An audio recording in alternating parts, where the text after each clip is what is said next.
राष्ट्रीय जनता दल से लेकर रितेश पांडे, ज्योति सिंह से लेकर रोहतास का हर वो प्रत्याशी अब चिल्ला चिल्ला के सोशल मीडिया पे कहने लगा है कि रोहतास में कल रात बहुत बड़ी वोट चोरी हुई है। आइए आज के इस वीडियो में समझते हैं कि आखिर ये वोट चोरी का आरोप प्रत्याशी क्यों लगा रहे हैं, इसमें भारतीय जनता पार्टी के कोई भी नेता क्यों दूर दूर तक नजर नहीं आ रहे हैं, पूरा मामला क्या है। तो हमारे समर्थक जो हमें वोट करते हैं, अगर उनके लिए हमें जेल भी जाना पड़े तो हम जेल भी जाएंगे। बक्सा था, बक्सा में क्या लोड था, बक्सा से क्या उतारा गया, उसका कोई साक्ष्य, कोई प्रमाण नहीं दिख रहा है। यूपी से बक्सा आ रहा है, कैमरा बंद है, सीसी कैमरा बंद है। यहाँ एनडीए के कैंडिडेटों को जिताया जा रहा है डीएम, एसपी और पूरे पुलिस प्रशासन के द्वारा।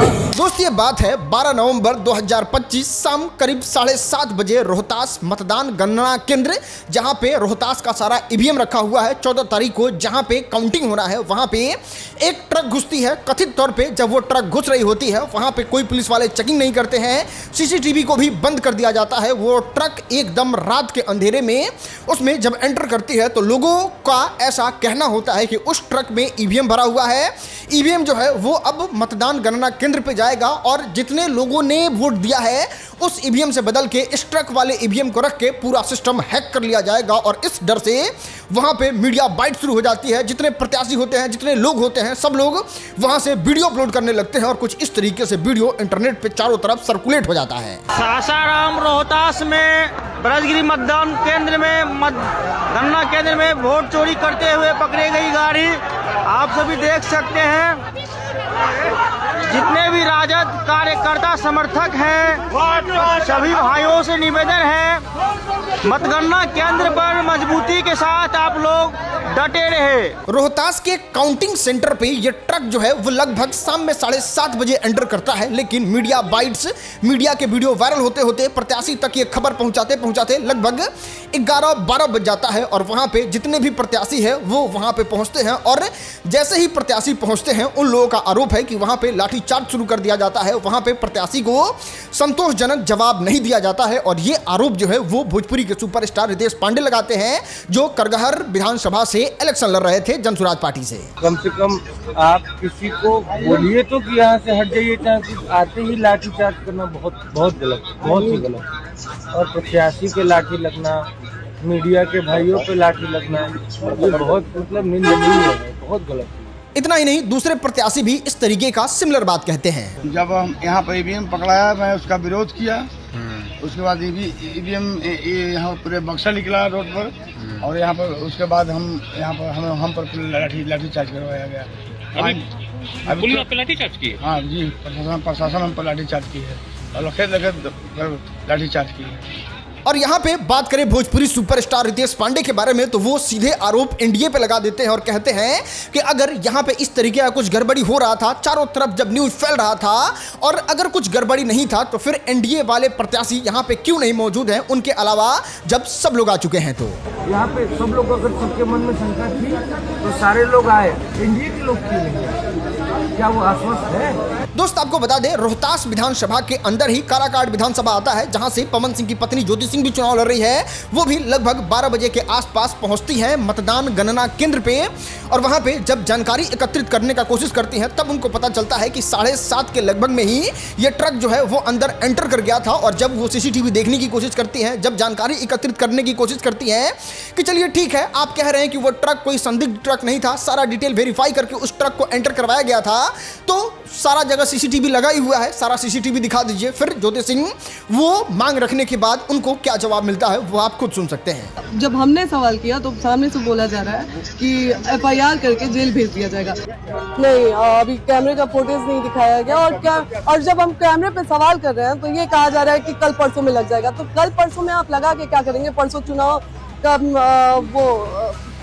काउंटिंग है, फाइनल रिजल्ट आने वाला है। तो जब आज ही सारा कुछ हो गया और सबसे बड़ी चीज है कि बॉक्स आना ही था तो दिन में बॉक्स क्यों नहीं आया, रातों रात क्यों चीजें हो रही हैं। इतना ही नहीं दोस्त, ज्योति सिंह तो यहाँ तक कह देती है कि ये ट्रक घुस चुका है, यहाँ पे गड़बड़ हो चुका है, यहाँ पे सारा फेरबदल हो चुका है, इसलिए अब रोहतास में अलग से एक इलेक्शन कंडक्ट कराना चाहिए और यहाँ पे दोबारा से इलेक्शन होना चाहिए। इस तरीके से धांधली बिल्कुल बर्दाश्त नहीं की जाएगी। तो जवाब मिल रहा है वो उससे कोई सेटिस्फाइड नहीं है। तो हम बस सारे प्रत्याशी ये चाहते हैं कि चुनाव रद्द किया जाए और री चुनाव हो दोबारा। अब इतना सब कुछ होने के बाद लोग एक ही नारा लगा रहे हैं और वो नारा है वोट चोरी, वोट चोरी, वोट चोरी, जिसको लेके अब एक ही सॉल्यूशन बचता है, या तो इलेक्शन कमीशन आके कुछ ठोस सबूत जो है वो सारे प्रत्याशी के सामने दे, या फिर अगर वो ठोस सबूत नहीं दे सकते हैं तो दूसरा चीज ये है कि सारा सीसीटीवी जो है वो सार्वजनिक किया जाए कि वो ट्रक जो एंटर किया उस समय उसकी क्या वास्तविकता थी, वो क्यों एंटर कर रही थी, अंदर जाने के बाद वो जितना देर वो अंदर ट्रक रही वो सारा सीसीटीवी सारे प्रत्याशी को दिखाया जाए और तब जाके जनता जो है वो संतुष्ट होगी। लेकिन अगर बात करें वहां के कथित तौर पे लोगों के बारे में तो उनका कहना था कि जब ट्रक एंटर कर रही थी तो वहां पे कोई जांच पड़ताल नहीं हुआ, वहां का सीसीटीवी भी बंद कर दिया गया था, और जाके आरजेडी के सोशल मीडिया को भी देखिएगा तो उनका भी इस तरीके का ही सिमिलर बात है कि वहां पे सीसीटीवी बंद था। तो फिर सीसीटीवी दिखाने का या फिर ज्योति सिंह के बातों को भी माना जाए तो सीसीटीवी दिखाने का यहाँ पे कोई प्रश्न नहीं उठता है। तो फिर दूसरा स्टेप आता है और वो स्टेप ये है कि इलेक्शन कमीशन एक अपना सफाई जारी करती है जिसमें वो बताती है कि उस ट्रक में जितने भी बक्से थे वो खाली बक्से थे, उसमें किसी भी तरीके का कोई भी ईवीएम नहीं रखा गया था, वो एकदम असत्य बात है। और कुछ वीडियो भी इंटरनेट पे जारी होता है जिसमें आप क्लियर तौर पे देख सकते हैं कि इस ट्रक में जो बक्सा है उसमें कुछ नहीं है। और आपको बता दें रोहतास की डीएम जो है वो भी आके खुले तौर पे इस बात को क्लियर करके ये कहती हैं। कल शाम में हम लोग को जानकारी मिली, इस तरह की बात उठ रही है कि बाजार समिति तकिया में ईवीएम से भरा हुआ ट्रक घुसने की सूचना हम लोग को प्राप्त हुई थी। ये सूचना प्राप्त होने के पश्चात हम लोग के द्वारा हम लोग वहाँ पहुँचे और वहाँ पे पाया गया कि एक ट्रक जो है वो बाजार समिति में 759 में घुसा था। उसका पुलिस के द्वारा प्रॉपर चेकिंग करके लॉगबुक एंट्री किया गया था। लॉगबुक एंट्री में उसमें लिखा हुआ था कि खाली बक्सों से भरा ट्रक है। उसके पश्चात वहाँ पे जो अभ्यर्थी, उनके जो कैंडिडेट्स, उनके जो ऑथराइज्ड वहाँ पे पर्सनल थे वो लोग भी उपस्थित थे, उनके समर्थक भी भारी संख्या में वहाँ उपस्थित थे। उन सभी के समक्ष उस ट्रक को खोला गया और उस ट्रक का में बहुत सारे स्टील के डब्बे पाए गए। हर एक डब्बा निकाला गया वीडियोग्राफी में और वहाँ पे उपस्थित अभ्यर्थियों के समक्ष सारे डब्बे खाली पाए गए। एक एक करके पूरा ट्रक को जांच करके फिर पुनः उसी ट्रक में सारे बक्से फिर रख दिए गए और ट्रक को बाजार समिति में रख दिया गया। लेकिन इतना सब कुछ होने के बाद भी प्रत्याशी के मन में कुछ सवाल उत्पन्न हो रहे हैं और वो ये है कि आखिर खाली ट्रक ही मतदान गणना केंद्र के अंदर गया ही क्यों था, उसको ले जाने की जरूरत क्यों थी। अगर ट्रक एंटर कर रहा था उससे पहले ही वो बॉक्स को क्यों नहीं दिखाया गया, और 7:30 से 11 बजे का रिकॉर्डिंग कहाँ है उसके बारे में लोग जानना चाहते हैं कि उतना देर ट्रक क्या कर रहा था।